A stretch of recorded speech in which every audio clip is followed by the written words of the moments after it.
ప్రజా తెలంగాణ టీవీ న్యూస్కి స్వాగతం. మా యొక్క రోజువారీ వార్తలను చూడడానికి ముందుగా మా యొక్క ఛానల్ని సబ్స్క్రైబ్ చేయగలరు.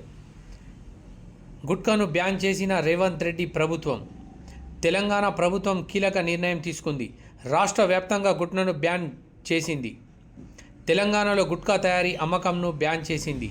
ఈ మేరకు గుట్కాపై నిషేధం విధిస్తున్నట్లు food safety and drug administration commissioner ఉత్తర్వులు జారీ చేశారు. పొగాకుతో పాటు నికోటిన్ ఉత్పత్తులను అమ్మడంతో పాటు స్టోర్ చేయడం కూడా నేరంగా పరిగణిస్తున్నారు. మే 24, 2024 సంవత్సరం నుంచి ఏడాది పాటు నిషేధం అమల్లో ఉంటుందని రేవంత్ రెడ్డి గారు తెలియజేయడం జరిగింది.